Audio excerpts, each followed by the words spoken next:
Ayo, oh my god, I haven't made a video in ever, and like this is like a happy one, so I'm so excited because like I love it. Like as much as I'm a hater, this is like a good movie. So I'm a passive moviegoer. I should like totally get like this little subscription, like AMC pass, whatever. But I don't have an AMC near me, so I don't. I wanted to watch If, you know, the hit movie with Ryan Reynolds. Ryan Reynolds, yeah. It's like the kids movie. It's like a rated E movie. And I was like, well, you know what? I'm free. I want to watch it, so why not? And okay. So obviously, spoiler alerts.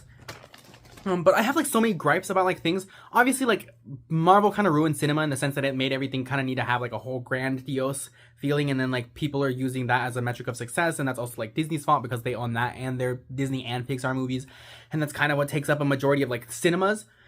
So it's hard to find like creative new things that also aren't contingent on needing to be part of like a other series, like being like a continuation, a sequel, a remake, and like banking off the success of old things. Which, don't get me wrong, it is definitely hard and scarier to get that far in it because like it's expensive to make a movie.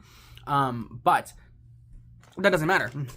This, oh my god. So like I love supporting movies. What was the last movie I watched? Immaculate, like. And I watched like Madam Web. Like I love watching movies. Like I don't care. So long as I like even enjoyed it, like even remotely a little bit, I'm gonna be happy. Again, that's also partly contingent on like having a drink and like soda. So I'm gonna enjoy myself. Like that's the whole point. There was like at least 6 people in that theater, me and my sibling being like one of the 2. And I was like, oh my gosh, you actually want to watch it too, Slay. So we went to watch it. And when I tell you that movie changed me, spoiler alert, I love the movie. They had plushes that I didn't get. So they were like, oh yeah, which also I love that. I love merch. I love when things have things. Because like no movie has that. No kids movies have merch like that unless you go to like Walmart, I guess, and like buy it. And also like a lot of things don't make things unless they're like from Disney. But they had plushies. I didn't get to get them because they had like the purple guy and then the unicorn. I don't know some of these people's names, which I feel kind of bad about. Just because I'm like, what was the... Because I don't remember what the unicorn's name is supposed to be because they weren't really like a pivotal character. So I'm also surprised that they made merch from it other than like it being one of the more unique characters. But I got these little toppers. And so cute. They were like drinks. They came with like the kids' drinks. And they were like, it's a little topper that you could have. So here I got... Who's the cast? Let me look. I have Blue. Blue is this one. So the joke is that like the kid who imaginary friended this kid who made this guy was colorblind. So this guy's blue. So funny. It says Aquafina is supposed to be Octocat and Blake Lively is supposed to be Octopus. Octopus was there. Octocat wasn't there. There was like this bubble person that was Aquafina. And I'm also like, why did you have to have Aquafina in this? For starters, let's start there. But then also like, that could have been like any voice, and that also wasn't a character that was in there that long. So I was like, why did we need to have Aquafina? Like you just kind of put money in there for no reason. My lung. We had Blossom, so cute, love her. Look at that. Don't look at my nail. Don't piss me off. All right. Who are the other characters? Because I don't remember some of these names. The teddy bear. I forgot his name. I think he was Lewis. So cute. Look at him. And then had the unicorn, which was not a big pivotal character, but was very cute. So, the whole concept of this movie, again, spoilers alert, is there's imaginary friends. There's this girl, her dad's sick. He's played by John Krasinski, and I think he also wrote or directed it. So, super good. Like, I love him. Just, like, on a personal note, like, I love that man. Like, oh. And since, like, Go to the Quiet Place, yeah, I'm sold. I'm in the hype. But aside from that, I guess shout out to him for making or helping make this movie. Because maybe I'm wrong, imagine. Does it say? It doesn't say. Oh, look, 49 on Rotten Tomatoes. Ooh, 6.7 on IMDb, 88 on Fandango, and 4.5 on Common Sense, which I don't even know what that is. 63% of Google users like this. Okay, John Krasinski did direct this. Yeah, okay, see? It didn't make its budget, and I feel bad about that. But again, that's the part with, like, people don't... Again, well, I don't know why the budget was that high. Again, aside from it, like, being all CGI, a lot of it being CGI. And then having, like, Aquafina and Blake Lively in it for no reason, even though they were just voices. You could have had anyone be a voice. Sunny was in there as Matt Damon. Was Sunny? Oh, there was an invisible character. And I think that was Sunny. And he didn't talk, I don't think. Or was that Keith? Keith was Brad Pitt. And he didn't talk. Don't know why we had him in here. Bradley Cooper was Ice. Like, some of these characters were not. Amy Schumer was the voice of someone. Boo. Sorry, like, Boo. Maya Rudolph. So I'm like, you kind of paid some of these people to be these people for no reason. Crazy. But, so we had Blossom, we had Blue, we had Lewis, we had the unicorn. The unicorn was not like a pivotal character. So the whole thing is, there's this girl, her dad's sick, John Krasinski. He's sick. She's in this apartment, she's scared, and he's like very fun, he's very whimsical, he's doing like, comedic relief, kind of trying to be charming, charismatic, and like make whimsy of things and like joke around. And she's like, Dad, I'm not a kid, like, let's be serious, like, you're sick, I'm scared the same thing's gonna happen to you that happened to Mom. Her mom is gone. They move back to this apartment with their grandmother, or they're there while he's at the hospital, just so that someone can take care of her. And she goes upstairs to this old tenant's apartment.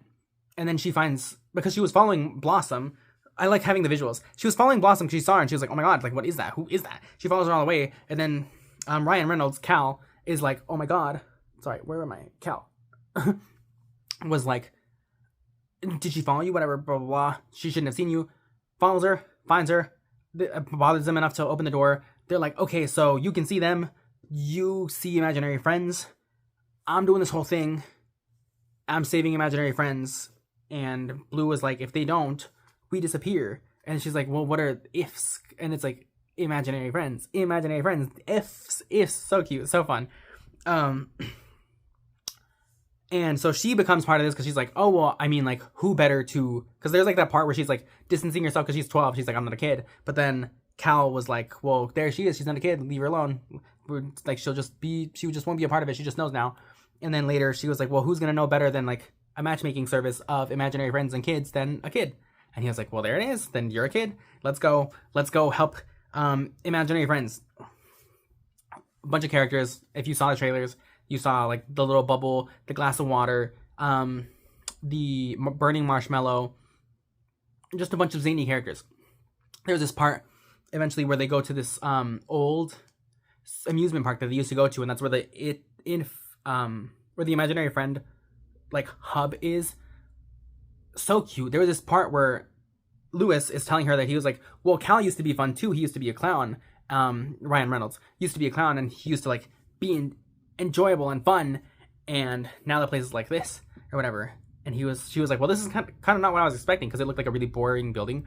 And he was like, well, how were you expecting it? Like, imagine it how you would have. And it gets like fun and creative and zany, and I love it. And it was so exciting because it was so fun to see something like that. Because like, if you've ever seen like Mr. Megorium's Wonder Emporium, or what was it? There was another movie like way back when that was just like fun, and it's like a kids movie. And like, I enjoy that there was kids movies at all to begin with. Like, I think that's the problem too, because I'm like, to me, this is a great movie. It was like, good for, it wasn't like talking down, it wasn't being dumb, it wasn't being like, condescending or anything. It was just like, this is for kids, or everyone really. It's like, it's a fun family movie. And like, ever since like, the Chipmunks or whatever, there hasn't been like fun, just family friendly movies, and like, other than like animated ones like the Minions. But this one is like also like real life people, which also makes it a little bit different, because it's like cool to see these people interact with animated people, and it doesn't look bad.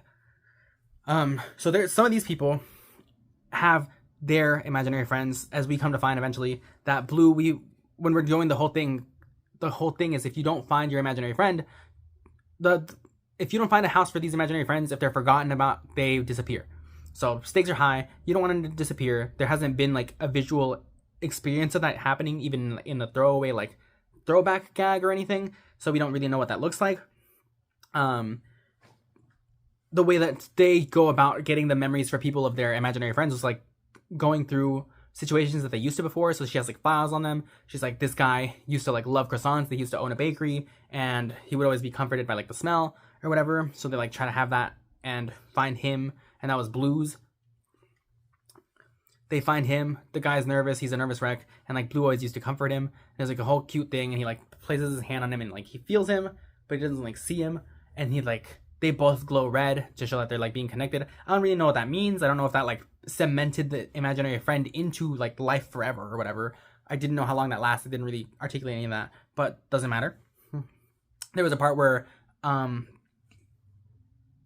Kaylee's. It just says Kaylee. It doesn't say her like character name or anything. So I guess I'm just gonna say Kaylee. Kaylee, she's living with her grandma, right? And so then she comes to find out that her grandma's one was Blossom, and she was like, well, why don't we go? Like, why don't we try? And she's like, Blossom's like, I have been trying. I've like talked to her. I've been around her. She doesn't see me anymore. And then she's like talking to her grandmother, and her grandmother is reminiscing about dance, and like this little girl's like elegant and cool and dances or whatever. And at some point, she like plays a record for her grandma. Her grandma starts dancing, and she starts glowing red, and the girl starts like mimicking the dance moves, like Blossom mimics the dance moves, and it was so cute and it was so wholesome, and I was crying. I cried. I love crying. I cried in this movie so bad. And then stuff happens. She's going through this. She's having fun. She comes home at the very end, and she's like, "Oh my gosh!" Like, her grandma's like, "We gotta go. Like, your dad's in the hospital. Something's like happened. We have to leave." And she was like, "Okay, oh my gosh." And she just runs away. Or she runs upstairs first, and she's like, "Oh my gosh." She tells Cal, she's like, "I don't want this to happen again. I'm afraid. Like, I don't know how to say goodbye," or whatever. She hugs him. She's crying. She's like, "I can't do this. I can't do this." He takes her. Or he doesn't take her. She goes. She sees him. He's fine. Luckily, her dad's fine. It was just, she just cries. She's like, "Please don't leave me. I'm just a kid. I'm just a kid." It was so good. I'm about to cry right now. And then she's like, "Okay, cool. Stuff's fine." He's like, "I'm fine. We'll be good. It's just a little operation. We're good. I'm here. I'm here, kid." She goes home. She goes upstairs just to thank Cal. And I'm gonna cry. She knocks on the door, and Cal was like, no one's answering. And the lady from the tenants who's like up there was like, "Oh, hey, like, sweetheart, what are you doing?" She's like, "Oh, I'm just trying to see my friend. I just wanted to thank him for like he's been helping me because we're about to leave." And she's like, "No." She's like, "Your friend. I don't think he's in there." And we're like, "What?" And I'm like, "Oh, don't do this to me." And so the lady tenant opens the door, and it's empty. Like, it doesn't look like it did. It wasn't like a cool little office. There was no ifs. There was no Cal. Cal was from a painting that she'd drawn ages ago to make her feel better about some of what had happened about her. Because in the drawing, it was her mom and dad, her mom who's no longer here, her dad, and then like in the folded piece was like Calvin the clown, and Calvin used to be a clown, and Calvin used to be her imaginary friend, and he helped her. I'm about to cry. He, helped her overcome the situation that she was going through now. Like, she was like the escapism of it all to like conjure up this whole story because this was happening again, because she needed that comfort. I was like, that's poetry. That's art, bitch. That's poetry. And then after the credits, there's like this whole scene about like, she was like, I have to believe, I have to remember, I have to. Like, Cal, like, thank you. She was talking to him in the air. She's like thanking him. She's like, couldn't do it without you. Like, I just don't, like, you were here for me. I'm sorry I didn't see you. I'm sorry I didn't know. I'm sorry I had forgotten and shit. And then like off screen, like he offers her a balloon animal, and like it shows him again. He's like, "Hey, you remembered? We're good." Hug, cry. And I'm just like, this is so sweet. This is so cute. She starts leaving with her dad, and then it pans to the grandma who's like waving them back by, and the grandma turns to Blossom and says, "Should we go inside?" So she sees her again too, and it's so freaking cute. And then after the credit scenes, it's like just a bunch of different people who are people that we ran into along the way, running into, like, recognizing and remembering their imaginary friends, because Cal's taken them all to them. And it was like, it was so cute, because I just hate when people lose their like whimsy and like their fun. So I was like bawling. So like my sibling was crying too, but I was crying. Like, I was like on the floor, like I was crying. I was losing my mind. And it was like, again, there's like 6 people. And I'm like, I know they heard me sniffling and coughing and choking and crying. I was going through it. But that's because I'm like, you guys haven't seen how I dress. But I love when people have whimsy. I love when people like are excited and care or like creative. I always want to encourage people to be themselves. So I'm like, talk to yourself, like have fun, make jokes to yourself. Like, it doesn't matter. Like, enjoy being here. So I'm like, I'm always dressed up and like cool and having fun, because I'm like, I am me. I'm here. I'm enjoying myself. There's no need to lose your whimsy or your luster just because of like you grew up or aged. Like, you still, like, it's like that thing where this was my Barbie movie, right? Because it was like, it's like that thing where it's like you are still a child somewhere in there. Not like, I don't really like the whole like, "Oh, I'm healing my inner child," yada yada thing. I don't like those phrases. I don't like that whole thing, because I'm like, well, I'm an adult now. But that doesn't mean, because I'm like, that in itself just equates like these kinds of feelings and beliefs and sentiments to be childlike and immature.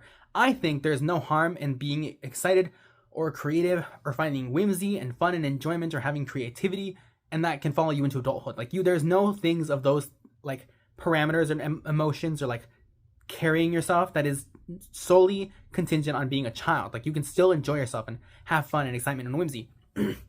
So I was like, this is like my Barbie movie. I'm like, I tell people all the time, I'm like, I want you to be yourself. I want you to be as much of you as you can, because I hate when people are like, I can't do that, or I could never wear that, or like, oh my gosh, I wish I could, but you can, that's a thing. So I was like, these people finding like they're the people that comforted them, even if they like that they made them up, you know, like imaginary friends. I was like, that's beautiful. That's perfect. That's so touching. I was like bawling because I was like, because I'm like, I just wish we had more movies like this. Because I'm like, again, Mr. Megorium's Wonder Emporium. There was another movie that I remember that I was gonna say list two, but I don't remember what it was called, or I don't remember what even movie it was. I just knew there was two movies, and I was like, these two, like back then, were like it. Because I'm like, but like on that, like on the whole being a child or like being excited about like life. I love when you ask someone like, oh, what's your favorite? Like, what would your superpower be if you had one? And like they get so into it, and, like so passionate.